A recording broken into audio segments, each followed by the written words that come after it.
Hi, I'm Sarah Garrecht Gassen with the Arizona Daily Star's editorial section, and you're here with Newsmakers. We're here today with Adelita Grijalva, Board President of the Tucson Unified School District Governing Board. Thanks for being here. Thanks for having me. I appreciate it. We wanted to talk a bit about something that's been in the news recently. The board discussing about changing boundaries for who goes to which school. What is on the board's plate right now? We have several options that the boundary committee has come up with, and so those are being presented to the community. They haven't officially been presented to the board yet, and so we really are just looking for input, positives and negatives. What are the benefits to the different suggestions, and how that's going to better integrate and take into account all of the different communities in TUSD. So what's the point of changing boundaries? What's the goal? Well, one of the things is that we've closed some schools. And so we have to look at where the boundaries are and how to better accommodate the changes as far as like the schools that were closed, looking at new communities that are emerging. Some neighborhoods are have denser populations of school-age children than others. And so putting all that information together, the demographic, the census information, and getting a better idea. Is this getting a way to get kids in neighborhoods with bad schools or not so great schools to neighborhoods with better schools? No, it really is just better distribution and ensuring that all of our schools have an opportunity to have a wide range of young people coming into the campus. And so really the goal is to make every neighborhood school a great school. I mean, that's our goal. And then separate on this issue is the magnet plan and how to encourage students to enroll into those programs. Something that goes hand in hand, I think, with changing boundaries is the idea of busing. TUSD has a history of busing. It's not something that has worked necessarily, and it has a lot of bad connotations to it historically.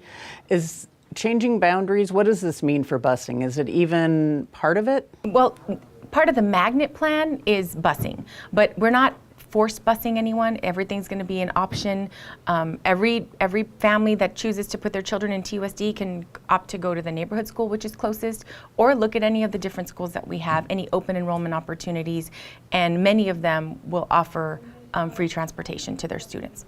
So something that is also on the table in with figuring out where to send your kids is the magnet schools.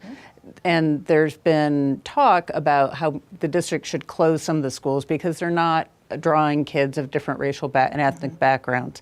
Is that something the district's doing this year, or have you put it off? We've come up with a criteria and a litmus test on how that we're calling them pillars, how they meet the different objectives for a magnet program. Diversity of the students, the quality of education, how involved our community, family members, partnerships, that kind of thing. And so we've actually come up with some criteria. Now again, this has to go back to the plaintiffs to ensure that they're going to be on board with what that looks like. And so once we have an opportunity to do that and assess our current magnets, in all likelihood there will be some magnets that will be demagnetize, for a better word. That's come up a few times. It sounds so awkward, but really we're just pushing students away. Well, we're just going to look at some continuing with the programs. But if those programs, the goal of a magnet is to draw in diversity and diverse students, and if it's not doing then we have to look at that. So something that has been in the news in the Arizona Daily Star today is your mother-in-law being hired to be a school principal, and that's been kind of controversial. Tell us about your mother-in-law, and as a principal, she has a track record. She does, yes. She's actually was a principal in Palominas of a K-8, roughly I think 500 students. I didn't know that she was applying for the job. I mean, I know that seems hard to believe, but we have 83 schools and I don't know who's applying to jobs. She really has been looking to move to Tucson, and TUSD is in the spotlight. We're hiring principals, and so she applied, and I heard from Dr. Sanchez actually that she was a finalist. She kept me out of the loop because she wanted me to be, just get hired on her own merit. And she's done a really good job with the school she was at. She brought the school up 3 grades from like a D to an A, I believe almost an A or an A. But I wasn't a part of the executive session conversation about her. I didn't vote for her. I don't have any role in supervising her. I do wish that she just has an opportunity to be a good TUSD administrator and doesn't have to carry around the label of being my mother-in-law. Do you understand why people You know, kind of think that there's something a little I off do, there? and I hope that like people can read the whole article and hear that I really didn't have any role in any of it. And once she's a finalist, should she then be denied an opportunity to work in the district because her son married me? You know, it's a question. And so she does have her own track record. I mean, I've heard a lot of conversations about, well, nepotism, this and that, and I really don't have any role in supervising her.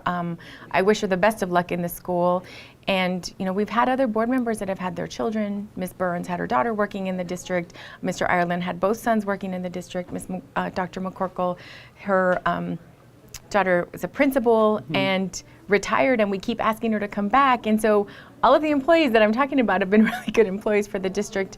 And I just, you know, I wish her a good year, and I hope that people can move on from it and give her an opportunity to show why she was the finalist selected. Great. Well, thank you very much for coming. You're welcome. I hope you'll come back. I will, whenever you ask me. Great, thank you. All right, thanks for being with us. I'm Sarah Garrecht Gassen for Newsmakers. Be with us next time.